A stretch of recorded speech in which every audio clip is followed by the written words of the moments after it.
جہاں میں ان سچ ہے راہیں نہ خندہ جبھی کوئی ابھی تک جن سکینہ عورتیں ان سا ہنسی کوئی نہیں رکھی ہے قدرت نے میرے آقا کمی تجھ میں جو چاہا آپ نے مولا وہ رکھا ہے سبھی تجھ میں میرے آقا میرے مولا میرے آقا میرے مولا میرے آقا میرے بسم اللہ الرحمن الرحیم الحمد للہ وحدہ والصلاة والسلام علی من لا نبی بعدہ وعلى آلہ واصحابہ واتباعہ الذین اتبعوا ہدیہ اما بعد وقال یا محمد اخبرنی عن الاسلام فقال رسول اللہ صلی اللہ علیہ وسلم الاسلام ان تشہد ان لا الہ الا اللہ وان محمد رسول اللہ وتقيم الصلاة وتؤتي الزكاة وتصوم رمضان وتحج البيت إن استطعت إليه سبيلا قال صدقت قال فعجبنا له يسأله ويصدقه محترم دوستو بزرگو،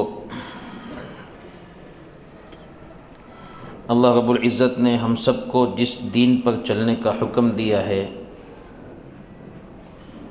اس کے دو حصے ہیں۔ ایک حصے کا تعلق انسان کے ظاہری جسم سے ہے اور دوسرے حصے کا تعلق انسان کے باطن سے ہے۔ پہلا حصہ جس کا تعلق ظاہری بدن سے ہے، یعنی وہ اعمال، وہ کام جو انسان کے بدن سے ادا کیے جاتے ہیں، جیسے شہادت کا پڑھنا، لا الہ الا اللہ محمد رسول اللہ کا پڑھنا، نمازوں کو قائم کرنا، روزہ رکھنا، زکوٰۃ دینا، ظاہری اعمال ہے۔ حج کرنا، یہ بھی دین کا ایک حصہ ہے، اور ایک حصہ وہ ہے جن کا تعلق انسان کے باطن سے ہے، ظاہر سے نہیں، جیسے عقیدے، دل سے یقین کرنا اللہ کی ذات کا، قبر کا یقین کرنا، قبر میں ہونے والے سوالات کا یقین کرنا، عقائد جس کو کہتے ہیں۔ اللہ رب العزت نے انسان کو جن ظاہری اعمال کا پابند کیا ہے، وہ ظاہری اعمال کو اگر دیکھا جائے تو ان میں مشترک ایک بات، کامن ایک بات یہ ہے کہ ان اعمال کے ذریعے سے اللہ بندے کو پاک صاف کرنا چاہتا ہے۔ اللہ یہ چاہتا ہے کہ بندہ اس دنیا سے اس حالت میں جائے کہ وہ پاک ہو، صاف ہو، کسی گندگی میں ملوث نہ ہو۔ یہ ایک کامن بات ہے۔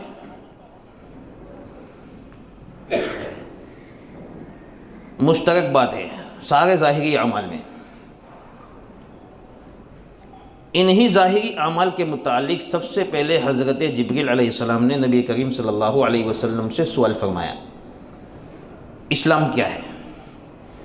یعنی اسلام کے جو ظاہری اعمال ہیں ان کے متعلق پوچھنا چاہتے تھے، جن اعمال کو کرنے کے بعد انسان اس دنیا سے پاک صاف ہو کر جاتا ہے۔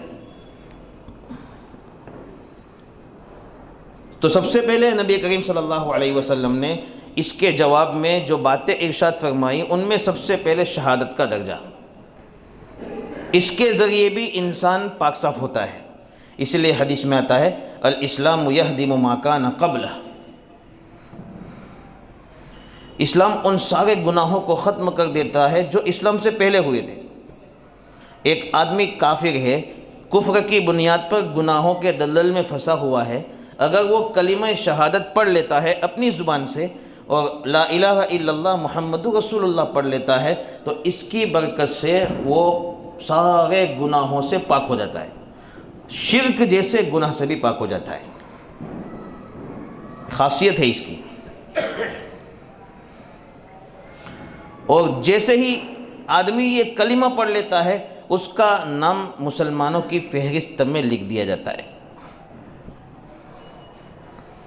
پاک صاف ہو گیا، شرک سے پاک، گناہ سے پاک. اسلام نے سارے گناہوں کو مٹا دیا.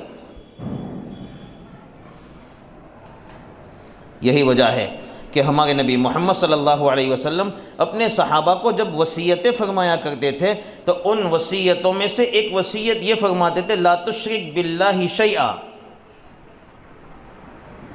اللہ کے ساتھ کبھی بھی کسی کو شریک مت کرنا. سب سے اہم رکن ہے اسلام کا کلمے کی شہادت، اللہ کے ساتھ کسی کو شریک مت کرنا. وَإِن قُطِعْتَ أَوْ حُرِّقْتَ، چاہے تیری گردن کاٹ دی جائے، تیری گردن کاٹ دی جائے، چاہے تجھے آگ میں جلا دیا جائے، لیکن پھر بھی اللہ کے ساتھ کسی کو شریک مت کرنا. یہ نبی کریم صلی اللہ علیہ وسلم صحابہ کرام کو وصیت فرمایا کرتے تھے. اسی لیے عبداللہ بن حذیفہ رضی اللہ تعالی عنہ کو جب رومیوں نے پکڑ لیا، ان کو قید کر لیا اور ان کو مجبور کیا اس بات پر کہ وہ نصرانی بن جائے، اسلام چھوڑ کر نصرانی مذہب اختیار کرے، گویا خلاصہ نصرانی مذہب کا کہ شرک کرے، عیسیٰ علیہ السلام کو اللہ کا بیٹا مانے، اللہ کا ایک حصہ مانے، شرک کرے. عبداللہ بن حذیفہ رضی اللہ تعالی عنہ نے اس بات کو تسلیم نہیں فرمایا. روم کے بادشاہ نے حکم دیا کہ ایک دیگ چڑھائی جائے آگ پر جس میں پانی کو ابالا جائے اور ابلے ہوئے پانی میں عبداللہ بن حذیفہ کو ڈال دیا جائے. یہ حکم فرمایا، حکم جاری کیا روم کے بادشاہ نے کہ وہ اپنے اسلام کو چھوڑ نہیں رہے. عبداللہ بن حذیفہ رضی اللہ تعالیٰ عنہ رونے لگے. پوچھا گیا کیا بات ہے، موت سے ڈر گئے؟ کہا نہیں، موت سے ڈرا نہیں ہوں. میں کیوں رو رہا ہوں؟ اس کی وجہ ہے، اگر میرے لیے ایک جان کے علاوہ 100 جانیں ہوتی،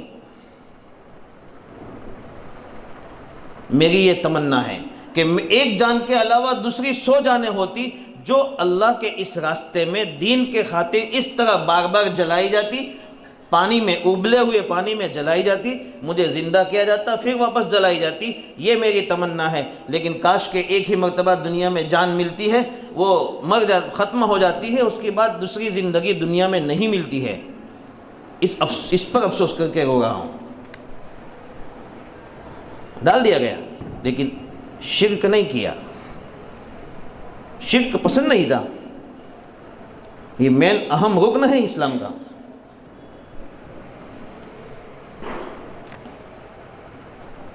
ابو مسلم خولانی رضی اللہ عنہ، ان کو اسود عنسی جس نے نبوت کا دعویٰ کیا تھا بلایا،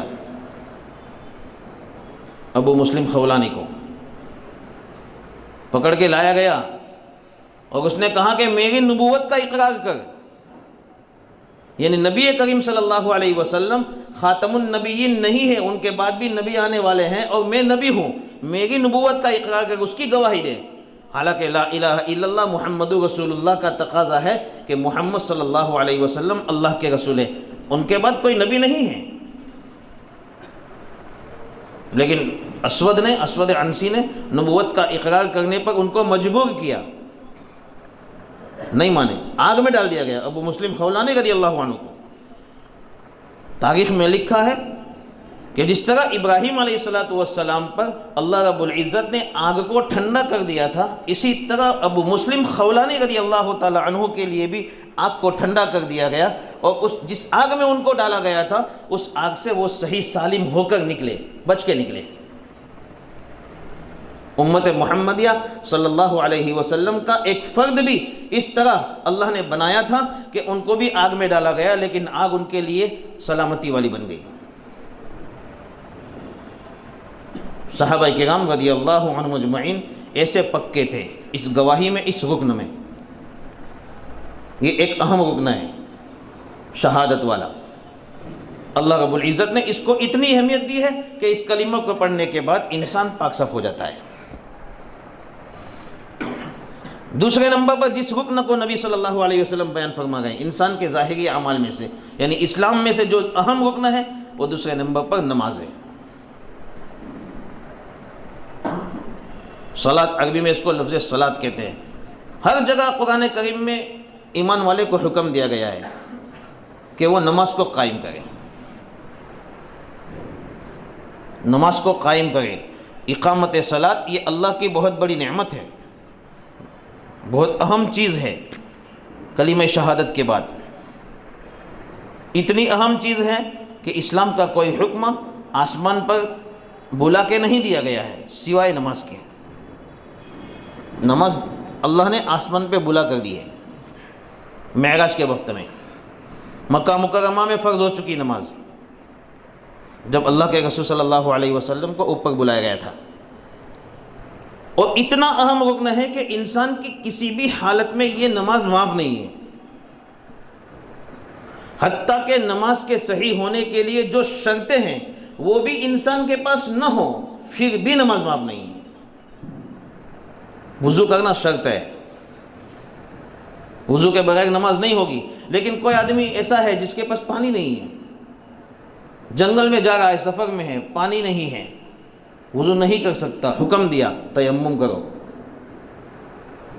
تیمم کا حکم دیا۔ تیمم، اپنے دو ہاتھوں کو مٹی پر مارو، چہرے پہ پھینک دو، پھر مارو، دونوں ہاتھ پہ پھینک دو، جس طرح منہ اور ہاتھ دھوتے ہیں اس طرح بس پھینک دو، یہ ہو گیا تیمم۔ پھر نماز پڑھ لو، یہ پاکی ہے۔ چھوڑنے کا حکم نہیں، نماز تو پڑھنا ہی ہے۔ حتیٰ کہ نبی کریم صلی اللہ علیہ وسلم کو یہ بھی حکم دیا گیا کہ عین لڑائی کا موقع ہے، اس لڑائی کے موقع پر بھی نماز چھوٹنی نہیں چاہیے۔ اس کا طریقہ بدل دیا۔ جیسے ہم لوگ اس وقت نماز پڑھ رہے ہیں، اس کا طریقہ ایک الگ ہے، لیکن دشمن کے سامنے میدان جنگ میں ہیں مسلمان، اس میدان جنگ میں بھی نماز کو چھوڑنے کا حکم نہیں ہے۔ صلاۃ الخوف کہتے ہیں اس کو، ڈر کی نماز، اس کا پڑھنے کا طریقہ الگ ہے، اس طریقے سے پڑھی جائے گی، پڑھی تو جائے گی، چاہے طریقہ بدلے گا، لیکن نماز نہیں چھوڑی جائے گی۔ اتنی اہم چیز ہے کلمہ شہادت کے بعد، بہت بڑا جز ہے اسلام کا، حصہ ہے بہت بڑا۔ لیکن میرے دوستو، تعجب کی بات یہ ہے کہ اچھی خاصی نیند میں ہم سوئے ہوتے ہیں، لیکن ہمیں توفیق اس بات کی نہیں ہوتی ہے کہ ہم اللہ کے سامنے جھکنے کے لیے اٹھ سکیں۔ اگر اسی نماز کی جگہ پہ اگر ہمارا امتحان ہے، اسکول کا امتحان ہے، یا ہمیں کسی جگہ سفر میں جانا ہے، 4 بجے سورج جانے کی گاڑی ہے، تو ٹولے کے ٹولے اٹھ کے چلتے ہو جاتے ہیں، لیکن وہی ٹولہ گھر پہ سویا ہوتا ہے اس وقت جب ان کو سفر کا موقع نہیں دیتا ہے، چاہے کتنی ٹھنڈی ہو، سورج جانے کے لیے اڑ جائے گا۔ نماز کی اہمیت نہیں ہے، حالانکہ اسلام کا اتنا بڑا رکن ہے یہ رکن بھی اللہ نے ہمارے فائدے کے لیے دیا ہے، ہمارے فائدے کے لیے، کہ ہم اس دنیا سے یہ رکن ادا کر کے جائیں تو پاک صاف ہو کر جائیں۔ اللہ نے کتنا بڑا درجہ اس رکن کی بنیاد پر دیا ہے۔ حدیث میں آتا ہے مثل الصلوات الخمس کمثل نہر جار غمر عند باب احدکم، 5 نماز کی مثال ایسی ہے جیسے ایک نہر ہو تمہارے دروازے پہ، گھر کے دروازے پہ نہر جاری ہو، وہ نہر کا پانی بہہ رہا ہو، رکا ہوا نہ ہو، وہ نہر گہری ہو، تو اس کا پانی کتنا شفاف ہوگا۔ 2 صفت اس میں ہے، پانی بہہ رہا ہے اس لیے بھی صاف شفاف پانی، رکا ہوا پانی تھوڑا گندا ہوتا ہے۔ دوسرے نمبر پر وہ نہر گہری ہے، گہری ہونے کی بنیاد بھی صاف شفاف، گہری ہونے کی بنیاد پر بھی اس کا پانی صاف اور شفاف ہوگا۔ 5 وقت دروازے سے نکل کر وہ آدمی اس میں نہاتا ہے، دھوتا ہے۔ حضور فرماتے ہیں هل يبقى من درنه شيء، کیا اس کے بدن پر سے کوئی میل باقی رہے گا دن میں 5 مرتبہ نہانے کی وجہ سے؟ ہم کو یہ سمجھانا چاہتے ہیں کہ یہ رکن اتنا اہم ہے کہ اس کی بنیاد پر بھی انسان اپنے گناہوں سے نکل جاتا ہے، اللہ اس کے گناہوں کو نماز کی بنیاد پر معاف کر دیتے ہیں۔ ایک صحابی نبی کریم صلی اللہ علیہ وسلم کی خدمت میں حاضر ہوئے اور حضور سے فرمانے لگے اصبت حدا یا رسول اللہ فاقمہ علیہ، اے اللہ کے رسول میں نے گناہ کیا ہے، اس کی سزا مجھ پر جاری کرو۔ ایک صحابی ہے، اصبت حدا فاقمہ علیہ، گناہ کیا ہے، اس کی سزا مجھ پر جاری کرو۔ نبی کریم صلی اللہ علیہ وسلم خاموش رہے، کوئی جواب نہیں دیا۔ دوسری مرتبہ اس صحابی نے فرمایا اصبت حدا فاقمہ علیہ، اللہ کے رسول میں نے گناہ کیا ہے، اس کی سزا مجھ پر جاری کرو، مجھ کو سزا دو۔ یعنی صحابہ تو تھے ہی ایسے کہ وہ گناہ کر کے یہ چاہتے تھے کہ دنیا میں پاک صاف ہو کر جائیں، چاہے کتنی بڑی خطرناک سزا ملے لیکن وہ ہم برداشت کر لیں گے، لیکن آخرت کی سزا برداشت نہیں کریں گے۔ یہ صحابہ کے ذہن میں بات تھی، اس لیے حضور کے سامنے وہ آ کر اپنے گناہوں کا اعتراف کر لیتے تھے۔ یہی پیر اور مرشد کی بنیادی بات ہے جو ہم کو سمجھ میں نہیں آتی ہے۔ کسی سے بیعت ہوتے ہیں تو اس کا مین بنیادی مقصد یہی ہوتا ہے کہ اپنے گناہوں کو اپنے پیر کے سامنے بیان کیا جائے تاکہ وہ اس کا کچھ علاج بتلائے۔ لیکن آج پیر اور مرشد کا اور مرید کا آپس کا جو تعلق بن گیا ہے وہ صرف دنیا کے لیے بن گیا ہے۔ انسان یہ سمجھتا ہے کہ پیر صاحب اس لیے ہیں کہ ان کا دامن تھام کے میں آخرت میں پار ہو جاؤں گا۔ اس مقصد سے پیر اور مرید کا تعلق قائم ہوتا ہے، حالانکہ پیر اور مرید کا تعلق ہونا چاہیے جس کو ہم خانقاہی تعلق کہتے ہیں، لیکن اس کی حقیقت یہ ہے کہ آدمی اپنی گناہوں کا اعتراف اپنے پیر کے سامنے کرے اور وہ پیر اس کا علاج بتلائے، اس کے مطابق وہ اپنا علاج کرتا رہے، گناہوں سے پاک صاف ہوتا رہے۔ یہ مقصد ہے اس کا، برکتیں حاصل کرنے کے لیے نہیں ہیں۔ جیسے مول صاحب کے پاس جا کر ہم تعویذ بناتے ہیں، برکت والا تعویذ بنا دو، تو یہ تعویذ اور یہ قرآن برکت کے لیے نہیں ہے، یہ تو عمل کے لیے ہیں، زندگی میں لانے کے لیے ہیں۔ ان چیزوں کو ہم نے برکت کی چیز سمجھ لیا، اپنی ضرورت کی چیز نہیں سمجھا۔ صحابہ کرام اللہ کے رسول صلی اللہ علیہ وسلم کے پاس جا کر یہ پوچھتے تھے میں نے گناہ کیا ہے، سزا دو مجھے پاک کرو یہاں۔ اللہ کے رسول خاموش رہے، دوسری مرتبہ کہاں پھر بھی خاموش رہے۔ اتنے میں نماز کی تکبیر کہہ دی گئی تو نماز کھڑی ہو گئی۔ نماز پڑھنے کے بعد واپس وہ صحابی آئے اور نبی صلی اللہ علیہ وسلم سے واپس کہہ رہے ہیں، ان کے پیچھے ہو گئے۔ ابو امامہ باہلی رضی اللہ تعالیٰ عنہ اس واقعے کو نقل کرتے ہیں، وہ فرماتے ہیں میں بھی اس صحابی کے پیچھے ہو گیا کہ دیکھتا ہوں حضور کیا جواب دیتے ہیں۔ علم کی طلب تھی۔ نبی کریم صلی اللہ علیہ وسلم نے جب نماز کے بعد وہ صحابی آ کر کہنے لگے کہ میں نے گناہ کیا ہے، مجھے سزا دو، تو حضور نے فرمایا دیکھ تو نے وضو کیا؟ کہاں کیا؟ اچھی طرح وضو کیا؟ ہاں اچھی طرح وضو کیا۔ وضو کرنے کے بعد نماز پڑھی؟ کہا نماز پڑھی، بس۔ فَإِنَّ اللَّهَ قَدْ غَفَرَ لَكَ ذَنْبَكَ، تو نے جو گناہ کیا تھا وہ اس وضو اور نماز کی برکت سے اللہ نے معاف کر دیا، تجھے پاک صاف کر دیا۔ یہ کہ نماز کی برکت سے اللہ رب العزت انسان کو پاک صاف کرنا چاہتا ہے، کلمے کی برکت سے پاک صاف کرنا چاہتا ہے، نماز کی برکت سے پاک صاف کرنا چاہتا ہے۔ اتنا اہم جز ہے یہ۔ گویا انسان نماز میں اللہ کے ساتھ سرگوشی کرتا ہے، کان میں بات کرتا ہے۔ حدیث میں آتا ہے یناجی ربہ، اپنے رب سے سرگوشی کر رہا ہے۔ اسی لیے لوگوں نے کہا ہے کہ نماز مومن کی معراج ہے۔ مومن کی معراج کیوں کیا؟ جس طرح معراج میں ہمارے نبی محمد صلی اللہ علیہ وسلم نے اللہ سے سرگوشی کی تھی، اللہ سے اپنی راز کی باتیں کی تھی آمنے سامنے، ایسے ایمان والا نماز کی حالت میں اللہ سے باتیں کرتا ہے۔ اس لیے نماز مومن کے لیے معراج ہے، یہ حدیث نہیں ہے۔ نماز مومن کی معراج ہے، حدیث نہیں ہے، یہ خلاصہ ہے، بات نکلتی ہے۔ اس لیے اس کو حدیث کہہ کر بیان کرنا یہ غلط ہے اور جھوٹ ہے، اس کا بہت بڑا گناہ ہے۔ یہ حدیث کہہ کر بیان نہیں کرنا چاہیے۔ تو اتنا بڑا جز اللہ رب العزت نے ہم کو دیا ہے۔ نبی صلی اللہ علیہ وسلم نے اسلام کی حقیقت بیان کرتے ہوئے اس کا ظاہری اعمال کا دوسرا حصہ حضور نے بیان فرمایا ہے کہ نماز ہے۔ تیسرے نمبر پر اللہ کے رسول صلی اللہ علیہ وسلم نے بیان فرمایا زکوٰۃ، کہ تیسرا اہم جزء زکوٰۃ۔ زکوٰۃ اصل کہتے ہیں کسی چیز کے بڑھنے کو اور کسی چیز سے پاک ہونے کو، دونوں معنی ہیں زکوٰۃ کے، بڑھنا اور پاک ہونا۔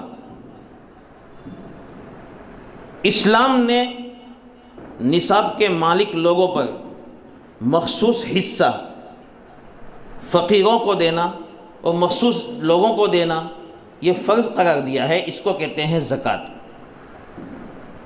مالدار جو نصاب کا مالک ہو وہ مخصوص لوگوں کو، 8 قسم کے لوگ ہیں جو قرآن میں بیان کیے ہیں، ان 8 قسم کے لوگوں کو مالدار آدمی اپنے مال کا 40واں حصہ ادا کرے سال میں 1 مرتبہ، اس کو کہتے ہیں زکوٰۃ۔ اس زکوٰۃ کی وجہ سے، صدقے کی وجہ سے، اللہ کے راستے میں خرچ کرنے کی وجہ سے انسان کے بہت سارے فائدے ہوتے ہیں۔ پہلے نمبر پر اس کا مال بڑھتا ہے، کبھی ختم نہیں ہوتا ہے۔ جو آدمی بھی دینے کی عادت رکھے گا اس کا مال ہمیشہ بڑھے گا۔ ما نقص مال من صدقۃ، حدیث میں آتا ہے، نبی کریم صلی اللہ علیہ وسلم ارشاد فرماتے ہیں صدقے کی بنیاد پر کسی کا مال کم نہیں ہوتا ہے۔ اللہ خود فرماتے ہیں یمحق اللہ الربا ویربی الصدقات، سود کو اللہ مٹاتا ہے، صدقے کو بڑھاتا ہے۔ صدقہ کہتے ہیں خرچ کرنے کو، اللہ کے لیے خرچ کرنے کو صدقہ کہتے ہیں، اس میں زکوٰۃ بھی آ گئی، نفلی صدقے بھی آ گئے، واجب صدقے بھی آ گئے، سب آ گئے۔ خرچ کرنے سے انسان کا مال بڑھتا ہے۔ دوسرے نمبر پر خرچ کرنے سے انسان گناہوں سے پاک ہوتا ہے۔ اسی لیے حدیث میں قرآن کریم کی آیت میں اللہ فرماتے ہیں خذ من اموالہم صدقۃ تطہرہم وتزکیہم بہا وصلی علیہم، اللہ کے رسول کو فرمایا ان مالداروں کے مالوں کو لو، غریبوں کو دو، اس کے ذریعے سے تم ان کو پاک صاف کرو گے، ان کے نفس کو پاک کرو گے۔ سب سے بنیادی چیز کہ انسان کے دل سے بخل والی صفت نکل جائے گی۔ جس مال سے محبت ہے، جس کی بنیاد پر انسان بخل کنجوسی کرتا ہے، وہ بخل اور کنجوسی والی صفت اس کے دل سے نکلے گی زکوٰۃ اور صدقے کی بنیاد پر، اس لیے ان گناہوں سے وہ پاک صاف ہوگا۔ تیسرے نمبر پر بہت بڑی بات یہ ہے کہ امت پر احسان، یہ اللہ کی مخلوق ہے اور اللہ کی مخلوق کے ساتھ احسان یہ بہت بڑا کام ہے۔ یہ احسان کرنا یہ اس میں پایا جاتا ہے، امت کی خیر خواہی کرنا، ان کی ضرورتوں کی طرف دھیان دینا، یہ زکوٰۃ اور صدقہ اور اللہ کے راستے میں خرچ کرنے سے پایا جاتا ہے، حاصل ہوتا ہے۔ یہ بہت بڑی بات ہے۔ اس لیے جو آدمی اس چیز کا عادی ہوتا ہے وہ گناہوں سے پاک ہوتا ہے، پاک ہوتا جاتا ہے، اس کے درجے اللہ بلند کرتا ہے اور اس کے مال میں کمی نہیں آتی ہے، بلکہ اس کے مال کے بڑھنے کی راہیں اللہ کھولتا ہے، اس کے راستے کھولتا ہے۔ عجیب واقعہ ہے، مسلم شریف کی روایت میں ہے، نبی کریم صلی اللہ علیہ وسلم نے صحابہ کو سنایا، فرمایا کہ ایک آدمی کسی چٹیل میدان میں کھڑا تھا، اس نے اچانک بادل سے آواز سنی، اس کی حدیقت فلان، بادل کو کہاں جا رہا ہے، آواز آئی اوپر سے، آسمان سے، کہ فلاں آدمی، اس کا نام لیا گیا کہ فلاں آدمی کے باغ کو پانی پلا۔ بس یہ سنتے ہی اس کو تعجب ہو گیا کہ ایک آدمی کا نام لیا جا رہا ہے، آسمان سے آواز آ رہی ہے اور بادل کو حکم دیا جا رہا ہے کہ بھائی اس آدمی کے باغ کو پانی پلا۔ تو وہ آدمی بادل کے پیچھے پیچھے گئے، آگے جا کے دیکھا کہ ایک پتھریلی زمین تھی، اس میں وہ بادل برسا۔ وہاں سے برسنے کے بعد جو پانی کی نالیاں کھیتوں میں ہوتی ہے، چھوٹی چھوٹی نالیاں، اس طرح کی نالیوں میں پانی بہا۔ وہ اس آدمی پیچھے پیچھے گئے، کہاں جا گیا یہ پانی؟ آگے کچھ آگے جا کے دیکھا کہ ایک آدمی کھڑا ہے اور پھاوڑا لے کر، پھاوڑا جس کو کہتے ہیں، پھاوڑا لے کر وہ آدمی پانی کو ادھر ادھر موڑ رہا ہے۔ تو اس آدمی نے اس آدمی سے پوچھا تیرا نام کیا ہے؟ کیوں پوچھتا ہے تو میرا نام یہ ہے، لیکن کیوں پوچھتا ہے؟ کہا میں نے تیرا نام آسمان پہ سنا کہ بادل کو تیرے نام سے حکم دیا جا رہا تھا کہ اس آدمی کے کھیت کو پانی پلا۔ آخر کیا بات ہے کہ بادل پہ حکم ہو رہا ہے تیرے نام سے؟ اس آدمی نے سنایا، حقیقت سنائی کہ اس کھیت میں جتنی بھی کھیتی ہوتی ہے اس کے میں 3 حصے کرتا ہوں، ایک حصہ اپنے گھر والوں کے لیے اپنے خرچے کے لیے باقی رکھتا ہوں، دوسرا حصہ اس کھیت میں واپس ڈالنے کے لیے باقی رکھتا ہوں، اور تیسرا حصہ غریبوں میں خرچ کر دیتا ہوں۔ پوری زمین ہے، ہر ایک کی زمین ہے، لیکن کسی کی زمین کے لیے پانی نہیں برسا، اس آدمی کے نام کے لیے باقاعدہ آسمان سے حکم ہو رہا ہے بادل کو۔ مسلم شریف کی روایت ہے، نبی کریم صلی اللہ علیہ وسلم سنا گئے صحابہ کو یہ واقعہ۔ اس لیے صدقہ کرنے سے مال میں کمی نہیں آتی ہے، انسان جتنا صدقہ کرے گا اس کا نفس پاک ہوگا، اس کا دل پاک ہوگا، گناہوں سے اللہ اس کو پاک کرے گا، اس کے درجے بلند کرے گا، اور ساتھ ساتھ میں مخلوق خدا کی خیر خواہی اور ہمدردی ہوگی۔ اس لیے ہمیں چاہیے کہ ان اچھی عادتوں کی عادت ڈالیں۔ یہ تیسرا رکن ہے اسلام کا سب سے بڑا۔ چوتھے نمبر پر اللہ کے رسول صلی اللہ علیہ وسلم نے جس رکن کو بیان فرمایا وہ روزہ ہے۔ روزہ اصل کہتے ہیں رکنے کو، مخصوص زمانے میں کھانے پینے سے اور اپنی خواہشات سے، سورج طلوع فجر سے یعنی صبح صادق کے نکلنے سے لے کر غروب آفتاب یعنی سورج کے ڈوبنے تک انسان اپنے آپ کو روکا رہے کھانے سے، پینے سے، اپنی خواہشات سے، اس کو کہتے ہیں روزہ۔ سن ہجری 2 میں فرض کیا گیا، جیسے زکوٰۃ سن ہجری 2 میں فرض کی گئی امت پر، ایسے یہ روزہ بھی سن ہجری 2 میں فرض کیا گیا۔ یہ بھی اسلام کا بہت اچھا رکن ہے، بہت بڑا رکن ہے۔ حدیث میں آتا ہے من صام رمضان ایمانا و احتسابا غفر له ما تقدم من ذنبه، جو ایمان کے ساتھ، یقین کے ساتھ اور ثواب کی امید رکھے روزہ رکھے گا رمضان میں، اللہ رب العزت اس کے گناہوں کو معاف کر دیں گے۔ یعنی روزہ بھی ایک ایسی برکت کی چیز ہے کہ اس کو ادا کرنے والا گناہوں سے پاک صاف ہو کر اس دنیا سے جاتا ہے۔ یہ بہت اہم عبادت ہے۔ اچھا ہوا کہ یہ ہم پر صرف طلوع فجر سے لے کر غروب شمس سورج ڈوبنے تک فرض کی گئی ہے، ورنہ صحابہ کرام رضی اللہ عنہ اجمعین کے زمانے میں، شروع زمانے میں تو انسان جب اپنے گھر پہ آتا تھا شام کو کھیت سے، کام کاج سے، تجارت سے، اور وہ سو جاتا تھا، وہاں سے اس کا روزہ شروع۔ تھکا ہوا انسان کیا کرے گا؟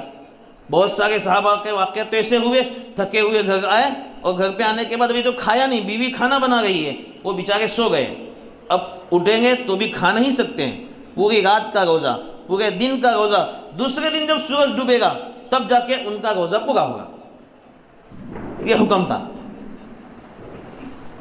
لیکن کچھ واقعات ایسے بنے، حضرت عمر جیسے صحابی سے بھی اس طرح کا واقعہ بنا، ایسے ہی کچھ اور صحابہ سے بھی اس طرح کے واقعات بنے کہ اس حالت میں نہیں ان کو کھانا چاہیے تھا، کھا لیا، اپنی بیوی سے صحبت نہیں کرنا چاہیے تھا، صحبت کر لی، جس کی وجہ سے اللہ رب العزت نے آسانیاں پیدا فرمائی اور یہ حکم دیا کہ انسان آنے کے بعد سوئے نہ سوئے اس کا مسئلہ نہیں ہے، اب مسئلہ یہ ہے کہ جب صبح صادق طلوع ہو جائے، نکل جائے، فجر کا وقت شروع ہو جائے، وہاں سے روزہ شروع ہوگا، سورج ڈوبنے تک ہوگا۔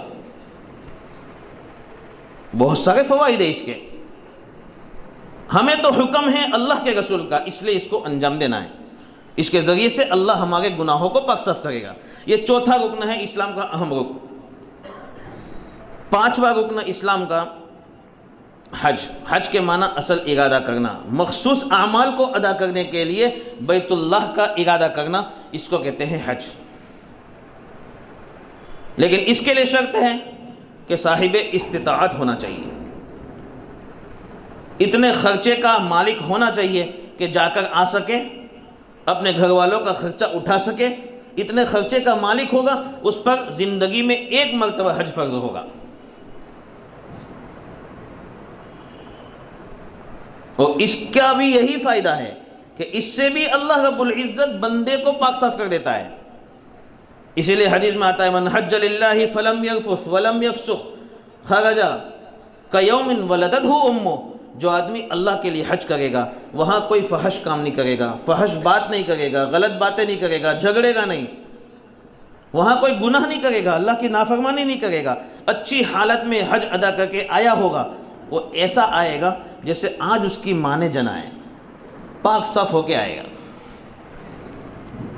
پانچوں کے پانچوں اعمال، اسلام کے ظاہری جو اعمال ہیں، پانچوں کے پانچوں کی یہی حالت ہے کہ ہر کام میں اللہ نے انسان کی صفائی رکھی ہے، ہر کام میں۔ اس دنیا سے انسان پاک صاف ہو کر جائے گا، اللہ کو ہماری ضرورت نہیں ہے، ہمیں اس چیز کی ضرورت ہے کہ جو آدمی گندگی کے ساتھ ملوث ہو کے دنیا سے جائے گا اس کو وہاں سزا بھگتنی ہے۔ اس لیے میرے دوستو نیت کرو، عہد کرو اس بات کا کہ ان چیزوں کو اپنی زندگی میں لائیں گے، اس کو اپنی عادت بنائیں گے، اور ان چیزوں کے ذریعے سے اللہ کو خوش کر کے ہم اس دنیا سے جائیں گے، کریں گے انشاءاللہ۔ اللہ تعالیٰ